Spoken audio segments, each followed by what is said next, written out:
Bonjour, ici Frédéric Langourieux, votre coach mental en trading.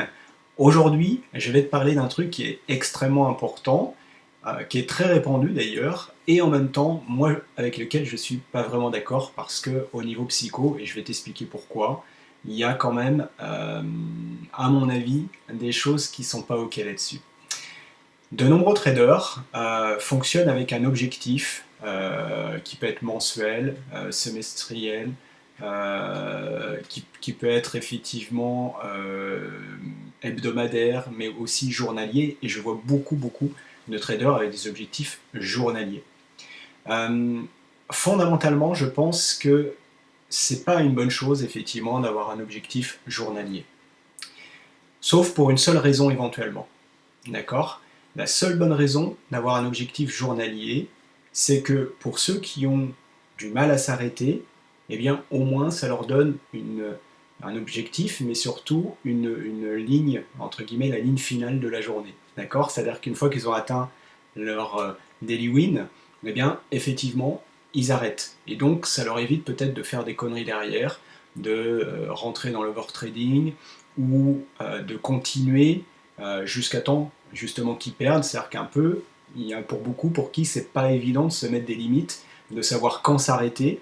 Et si c'est ton cas et que tu ne sais pas t'arrêter, alors à ce moment-là, d'avoir cet objectif, ça peut permettre au moins de te donner une limite à ce niveau-là qui va t'empêcher peut-être de faire des conneries.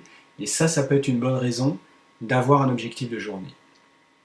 Sur le principe de manière générale, par contre, je pense que c'est une connerie. Pourquoi? Parce que, en fait, quand tu as un objectif de journée, un objectif évidemment monétaire, hein, je parle de journée, eh bien, à ce moment-là, en fait, tu te mets un objectif de quelque chose que tu ne peux pas maîtriser. Pourquoi? Parce qu'en trading, la seule chose qu'on peut maîtriser, c'est ses pertes. Par contre, les gains, on ne peut jamais savoir. C'est-à-dire que chaque fois que tu prends un trade, tu as un pourcentage de possibilité de le gagner, tu as une probabilité de le gagner, mais c'est pas toi qui va décider, c'est le marché. Donc, quelque part, dans la journée, on va dire tu prends 3 trades avec des bonnes possibilités, 3 bonnes configurations, et tu peux avoir 3 trades perdants. Et ça, c'est pas que tu as mal tradé, t'as pas atteint ton objectif dans ces cas-là, peut-être à ce moment-là justement tu vas être frustré parce que t'as pas atteint ton objectif, alors que tu as bien fait le job parce que finalement tu as bien respecté ton plan, tu as bien fait tes entrées, il n'y a aucun souci là-dessus, c'est juste entre guillemets pas de bol. C'est comme ça, c'est le marché, il y a des jours ça marche et puis il y a des jours ça marche pas. Et inversement, euh, là tu es frustré, tu finis ta journée frustrée et peut-être justement ça va se répercuter dans ta journée d'après. Et ça, c'est pas une bonne chose. Pourquoi? Parce que tu as une mauvaise émotion en fin de journée, tu as un mauvais sentiment alors que tu as bien fait le job et que tu devrais plutôt te féliciter à ce moment-là. D'accord? Donc, pour moi, ça, c'est pas bon parce que ça engendre de la frustration qui va certainement se reporter sur la journée d'après, ou peut-être tu vas prendre plus de risques, ou tu vas faire des choses peut-être que tu n'aurais pas fait si tu n'avais pas cette frustration. Donc, à mon avis, c'est pour ça que c'est pas une bonne chose. La deuxième chose, c'est que ce qui peut arriver, c'est qu'il y a des journées au contraire qui sont favorables, et là, peut-être tu passes entre 3 et 5 trades par jour, on va dire, quelque chose comme ça, peu importe, et là par exemple, au bout de 2 trades, tu as fait ton objectif. Donc tu t'arrêtes. Mais en même temps, si c'est une journée qui est hyper favorable, où il y a d'autres opportunités après, il y avait peut-être 3 autres trades à faire derrière, avec autant de probabilité de gain, si tu avais continué, peut-être que tu aurais fait beaucoup plus sur ta journée. Et je dirais que c'est dommage de ne pas profiter de journées où il y a des opportunités qui sont plutôt faciles, si on peut dire, parce qu'il n'y a jamais rien de facile, mais qui sont plus faciles. Et là, peut-être au lieu de faire, je ne sais pas si ton objectif était, mettons, de 200 $, tu aurais fait peut-être 300 ou 400 $. Finalement, tu aurais fait un petit peu du gras, comme je dis, pour les jours d'après. Ce qui fait que les jours d'après, peut-être qu'ils seront moins faciles, justement, tu aurais de l'avance, qui fait que tu gérerais ça avec beaucoup plus de tranquillité, de zénitude, parce que tu as justement fait de l'avance le jour d'avant. Alors que si tu fais juste tes 200, tous les jours tu vas avoir tes 200 à faire.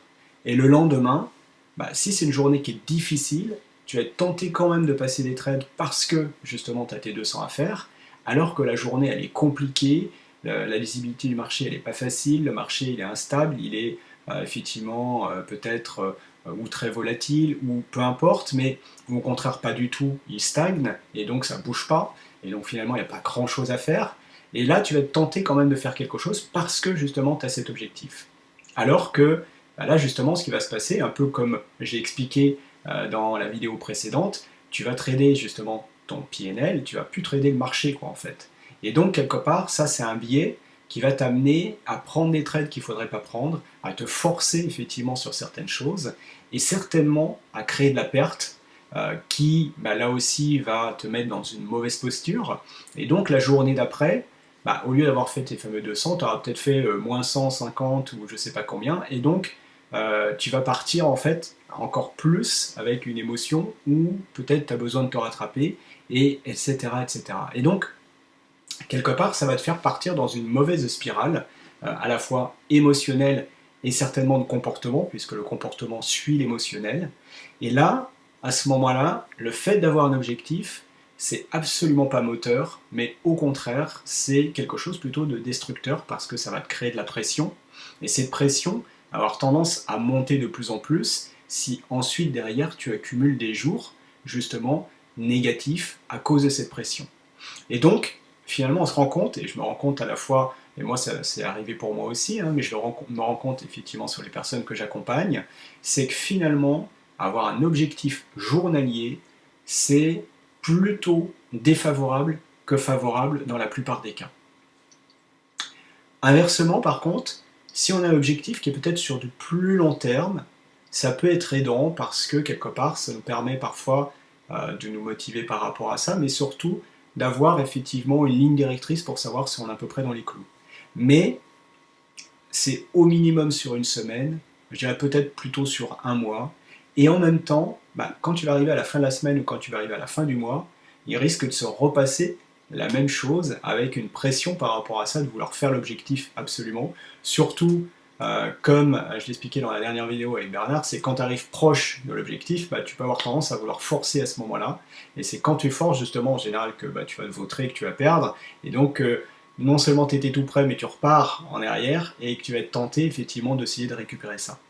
Donc, je pense que fondamentalement, l'objectif, c'est pas un truc aidant en trading parce que ça met de la pression pour rien.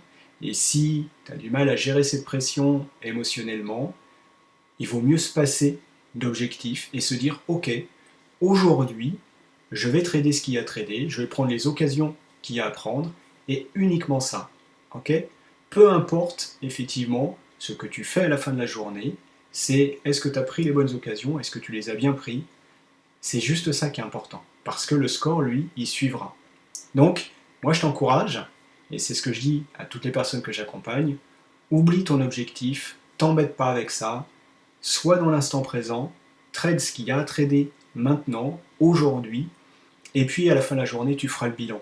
D'accord? À la fois, surtout si tu as bien tradé, et à la fin de la semaine aussi. Et puis tu verras effectivement financièrement que bah, finalement, en te libérant de cette pression de l'objectif, ton score bah, finalement est meilleur. D'accord? C'est aussi bête que ça, parce que finalement, moins tu es concentré sur ton PNL, plus tu es concentré sur le marché, et plus tu fais bien les choses. Voilà. Donc j'espère que cette vidéo t'aidera. Pense à mettre un petit pouce bleu si cette vidéo t'a plu. Pense à t'abonner si ce n'est pas encore le cas pour avoir d'autres vidéos pertinentes comme ça. Et puis je te souhaite une très bonne journée et je te dis à très bientôt.